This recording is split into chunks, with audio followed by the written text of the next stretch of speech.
it kind of feels like a mid pre-conference down or quieter time right now. But now later this week at UC Davis, who's been good enough historically as a coach, got the job at Oregon. So a solid program. Come back for Gonzaga, Washington State, which are feel like different type of matches because they're region teams that you have history with, and then you get into league. So going forward is intense. Yeah, it gets really intense. And it's exciting. We're finally at that part of the year where you got conference games coming up and really other non-conference games that are emotional. Just really looking forward to it, and I'm sure they are too. It's interesting because the first slate of non-conference was like 2 games a week, and then you had to wait all week to play MSU. You're waiting a week to play Davis again. So is the rest nice? Is it weird not kind of being in that rhythm? Question for both of you, but Chris, we'll start with you. Yeah, I specifically designed it that way. You can look at the schedule for next year. It's the same thing. We got a couple periods where there's just 1 game a week, and you need it because, I mean, I feel like Chloe will tell you, their bodies get pretty beat up 2 games a week, especially when you got high-level competition here, and if the depth's not ready to step in and play yet. So, yeah, it can be quite a lot of stress on them. So how do you feel about it? Yeah, we definitely need it. It's really nice to have that rest. As much as it sucks seeing Thursday games, like you get to watch all the rest of the games and learn from it. And like, dang, I wish I was playing, but it's also like, I don't think my body could do that today. Like there's times where Coach Jay will show the stats of our catapults and I'm like, oh my gosh, okay, yeah, this is really good. I have a day of rest and be perfectly ready to go by Sunday. So it has been really nice. The non-conference schedule is always a storyline for this program because it's always pretty high-level competition. Now that you're partway through it, just how would you kind of evaluate where things are at? Where there's been some bumps along the way, but the team obviously rebounded yesterday as well. Yeah, I think it's super important that we learn those lessons in non-conference games, especially before conference and before these 2-3 games coming up that are going to be really tough non-conference games. And it kind of set our identity for the team. We didn't have one set, and we had a meeting after those few losses, and we're like, okay, now is our time. Like, we have to know who we are as a team, and we bounced back yesterday and proved that. And from here on, we're never going to let that go. So I'm glad we learned that lesson early.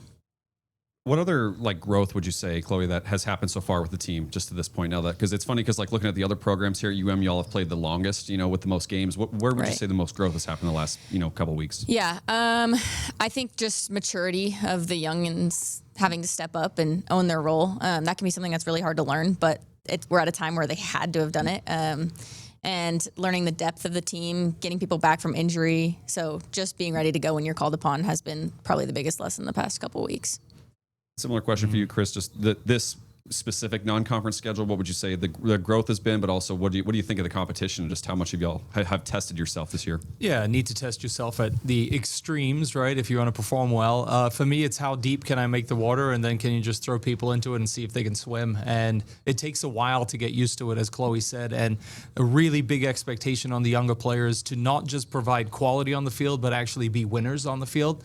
I don't want you just out there existing. Can you win us a game? And to have Lucy Rocco step up and win us a game was really important. To have Mason Slater score a goal yesterday was important. She can do that in other key moments. And they don't get that if we just play cupcake schedules, right? You've got to play good teams who test you and really force you to be the best version of you. And that's what we get to do with these schedules every single year. And it's fun to watch.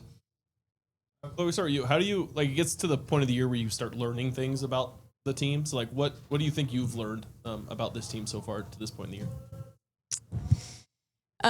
Personally, I've learned leadership style for this team. It switches whatever team you're on. There's people that can receive things differently. The way you can bring people in together, and that's a conversation Chris and I have had individually, but I've just learned so much about what each girl needs, and being like a captain of this team, it's so important to get to know my players. And so that's been my favorite part, is just becoming best friends with these girls, even the freshmen. I feel like I'm really close to them.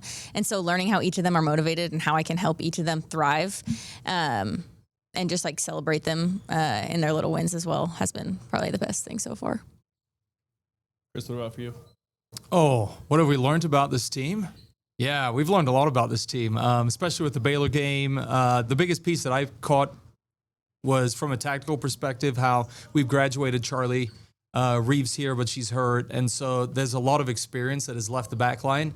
And so you're technically starting a whole new developmental phase where got good players, but can they play as a unit? And so having to teach certain things to just start that cycle all over again and see if we can still be successful. The fact is we're hungry. We have a ton of quality. We just got to become more organized. We can be even better. So that's what I'm starting to see. And they are starting to form their own identity, which always takes about a month, in my opinion. I think anybody who steps into the season and says, this is who we are as a team, here's the logo for it, I think you don't know your team yet. You let them figure it out after 3 to 4 weeks and then see where it goes from there. Good. Awesome. Thanks, guys. Sweet. Appreciate it. Thank you, guys.